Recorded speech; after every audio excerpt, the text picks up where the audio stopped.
Confié en ella más que en nadie. Ese fue el error.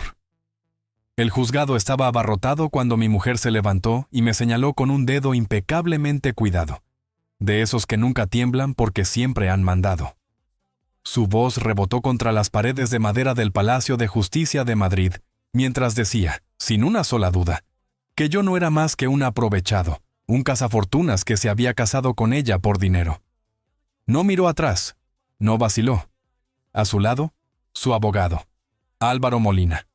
El mismo hombre con el que llevaba acostándose 8 meses. Asintió con una sonrisa tranquila, casi aburrida, como si el juicio ya estuviera decidido. Luego la jueza Carmen Roldán levantó la vista, ajustó las gafas sobre la nariz y dijo algo que hizo que el aire se cortara en seco. Entonces, ¿considera usted que unos ingresos anuales de 520,000 euros siguen siendo cazar fortunas, señora Herrera? La seguridad de Laura se quebró en medio segundo. Parpadeó. Abrió la boca. La cerró. ¿Cómo dice? ¿Cuánto ha dicho? Álvaro dejó de sonreír. Yo seguí sentado, inmóvil, viendo cómo la mujer con la que había compartido 12 años de vida comprendía, por primera vez, que nunca había sabido realmente quién era yo. Me llamo Daniel Cruz. Tengo 39 años, y hasta hace 6 meses pensaba que mi matrimonio era sólido. No perfecto, pero estable. De esos en los que sabes cómo toma el café la otra persona sin preguntarlo y terminas frases sin darte cuenta. Laura Herrera y yo nos conocimos hace 13 años en una gala benéfica en el Círculo de Bellas Artes. Ella era una directiva en ascenso en Herrera Group, la consultora tecnológica que su padre había levantado desde cero. Yo trabajaba como analista financiero en una firma de inversión respetable de la Castellana. Ganaba bien, lo suficiente para vivir cómodo, pero nada que llamara la atención. Laura destacaba sin esfuerzo, siempre impecable, siempre segura, siempre un paso por delante. Trajes que costaban más de lo que yo pagaba entonces de alquiler, mirada rápida, afilada, capaz de entender un balance antes de que otros terminaran de leerlo. Cuando te prestaba atención, lo notabas físicamente, como si el foco se cerrara solo sobre ti. Nuestra boda salió reseñada en un suplemento económico de El País. Laura Herrera, recién nombrada directora de operaciones, se casa con Daniel Cruz, analista financiero senior. Su padre brindó hablando de lo orgulloso que estaba de que su hija hubiera elegido a alguien con los pies en la tierra. Los primeros años funcionaron. Compramos una casa en El Viso, una de esas con suelos de madera originales y vistas limpias sobre la ciudad. Laura organizaba cenas para clientes y socios. Yo me ocupaba de nuestras inversiones, de que todo cuadrara. Hablábamos de hijos, de más adelante, de cuando el trabajo aflojara un poco. Pero alrededor del 7º año algo empezó a moverse. Ascensos, más viajes, más reuniones, conversaciones cada vez más cortas. Empezó a mirarme como se mira algo que siempre ha estado ahí y ya no llama la atención. Intenté hablarlo.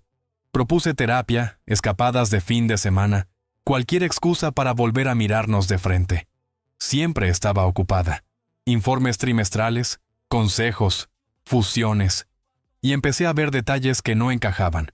Un perfume nuevo reservado para los días de viaje. El móvil siempre boca abajo. Mensajes que le sacaban una sonrisa que ya no era para mí. Todo terminó de romperse en la gala solidaria del pasado octubre. Herrera Group celebraba su evento anual en el Hotel Four Seasons de Madrid. Laura insistió en que fuera. «Queda mejor con los cónyuges», dijo.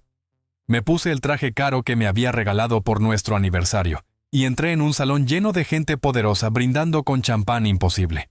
Y mientras avanzaba entre ellos, con esa sensación incómoda en el estómago, entendí que aquella noche no había ido para acompañarla. Había ido para algo mucho peor.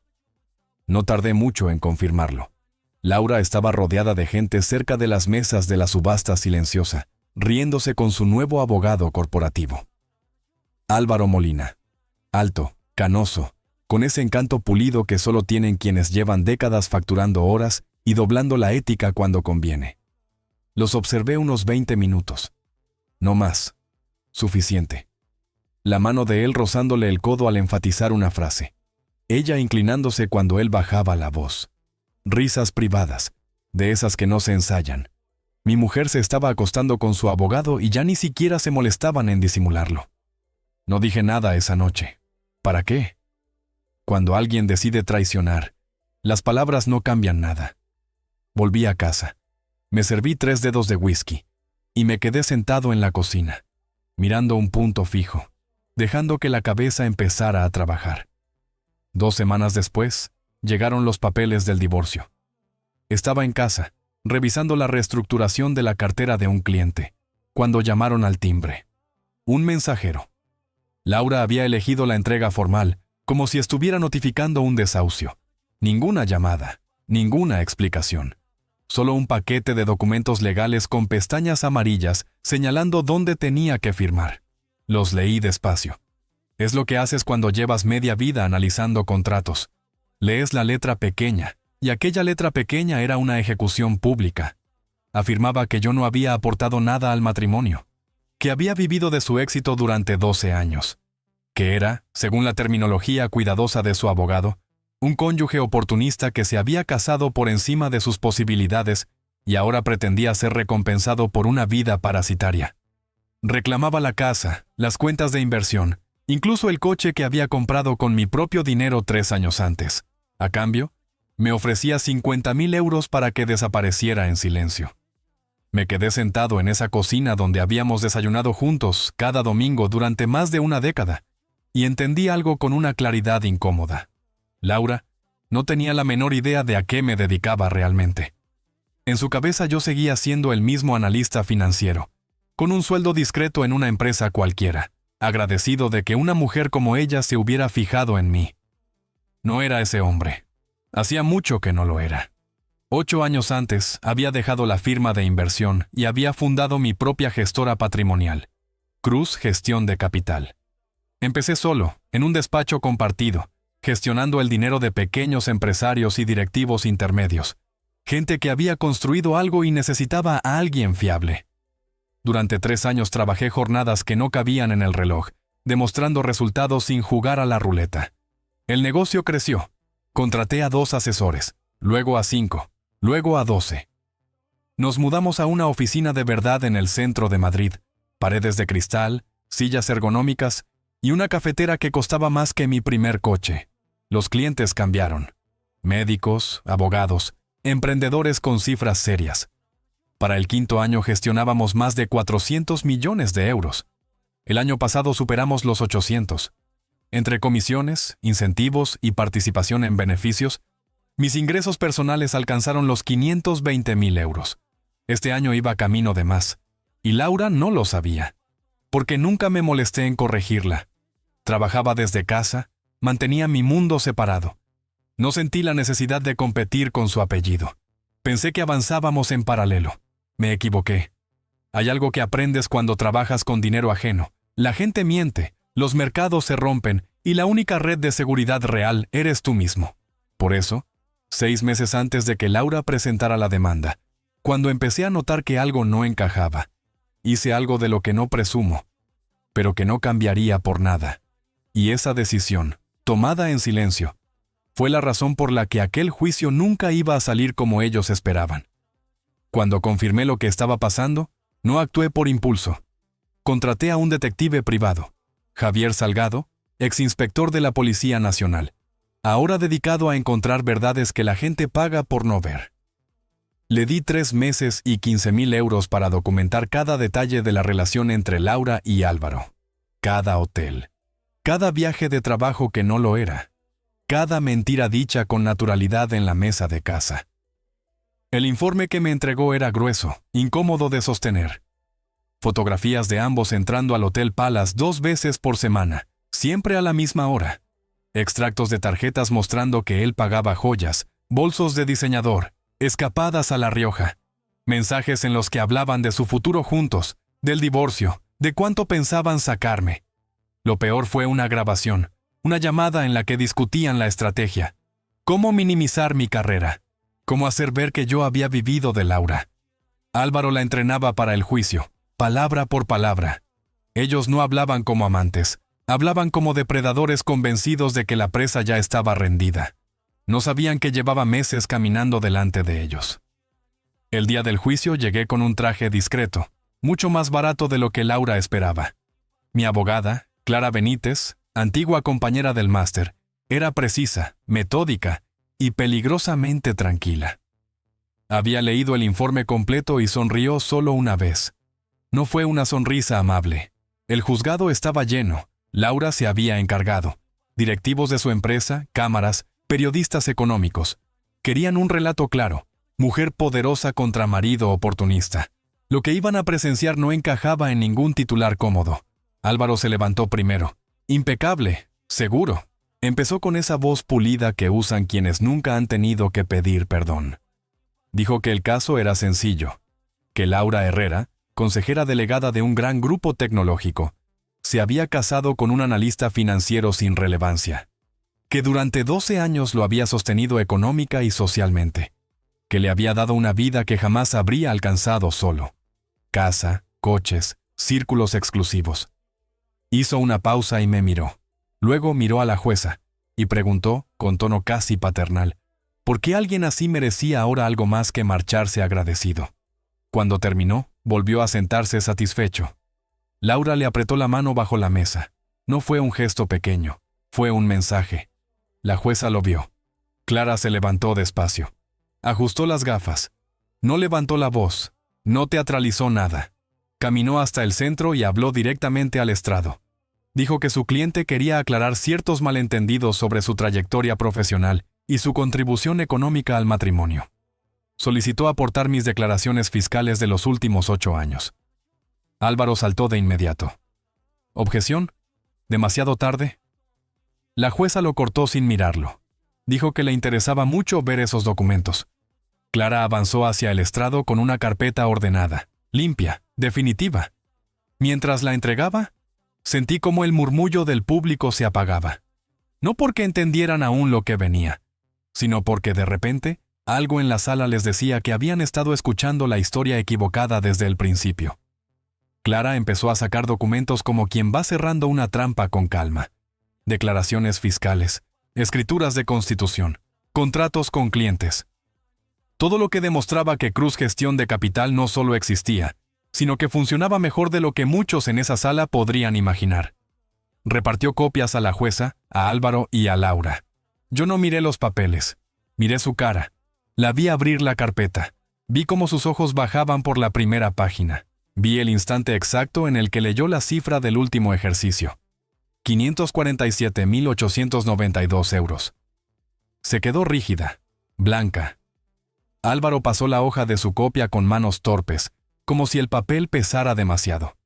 La seguridad que llevaba puesta desde el principio se deshizo sin ruido. Clara habló de nuevo, con un tono limpio, quirúrgico. Explicó que yo era fundador y director de una gestora que administraba más de 800 millones de euros en activos. 15 empleados. 6 años consecutivos de beneficios. Dijo que, lejos de vivir del éxito de mi esposa, había construido el mío en silencio, mientras ella estaba demasiado ocupada con su carrera y con su relación extramatrimonial como para darse cuenta. El murmullo fue inmediato. Los periodistas escribían sin mirar. Los directivos de Laura se miraban entre ellos sin saber dónde poner las manos. Clara alzó un poco la voz. Añadió que existían pruebas documentadas de una relación entre Laura Herrera y su abogado durante al menos 8 meses, que esa relación había ido acompañada de una estrategia consciente para falsear mi situación económica, despreciar mis aportaciones al matrimonio y apropiarse de bienes comunes mediante engaño. Volvió a la mesa y sacó una segunda carpeta. Fotografías, extractos bancarios, registros de hotel, mensajes. Todo estaba ahí. La jueza tomó el dossier y lo revisó en silencio durante largos minutos. Solo se oía el roce de las páginas y la respiración cada vez más desordenada de Laura. Cuando levantó la vista, su expresión ya no era neutral. Pronunció el nombre de Laura despacio.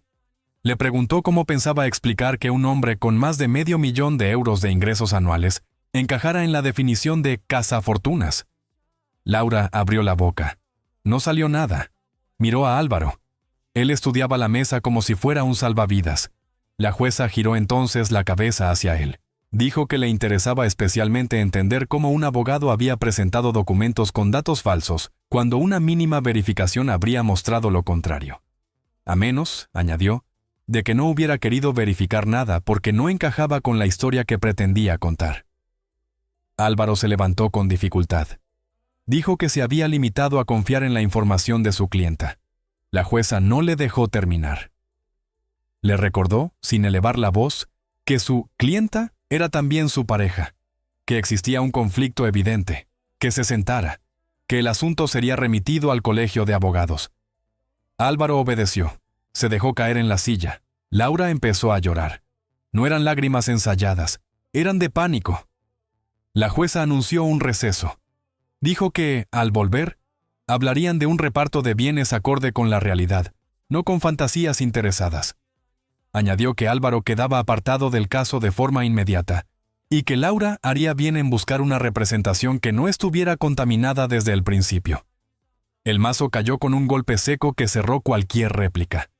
En el pasillo, Laura se acercó a mí. Clara se interpuso, pero Laura la esquivó. Me llamó por mi nombre. Dijo que teníamos que hablar, que todo había sido un malentendido. Repetí esa palabra en mi cabeza mientras la miraba. No vi a mi esposa. Vi a alguien que no me había conocido nunca. Le dije, sin levantar la voz, que había intentado destruirme en público, que se había acostado con su abogado, que había pedido el divorcio sin molestarse en saber quién era yo realmente.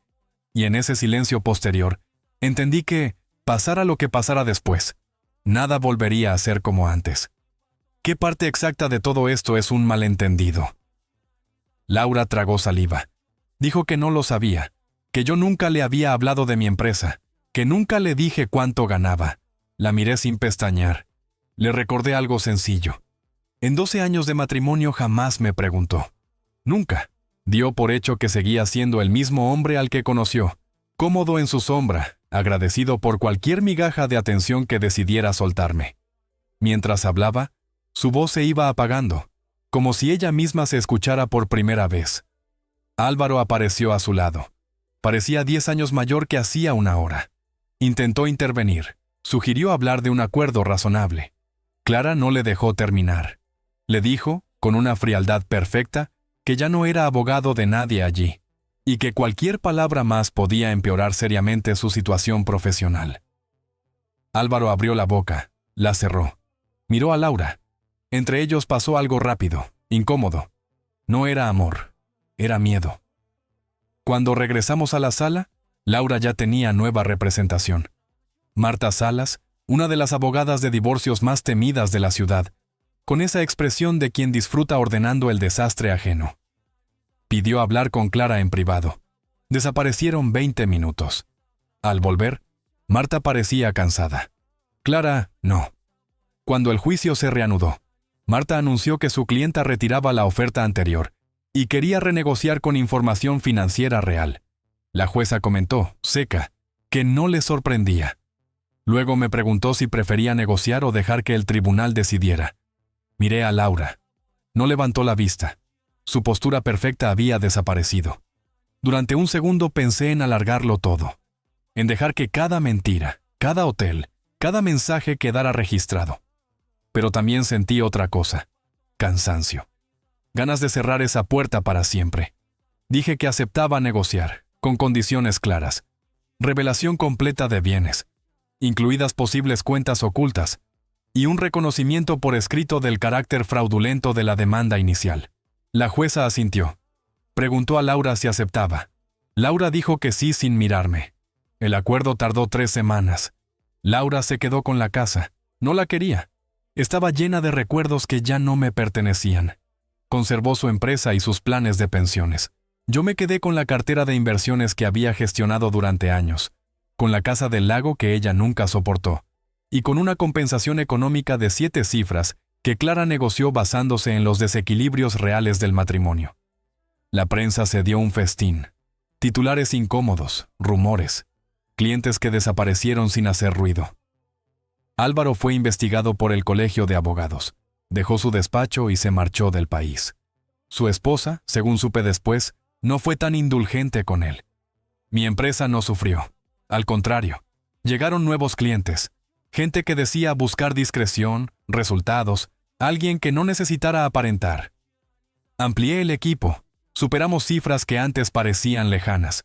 Me mudé a un ático con ventanales, un despacho silencioso y una calma que no había conocido nunca. Nadie preguntando dónde estaba, nadie dudando de lo que valía. 3 meses después del divorcio, Laura llamó. Lloraba.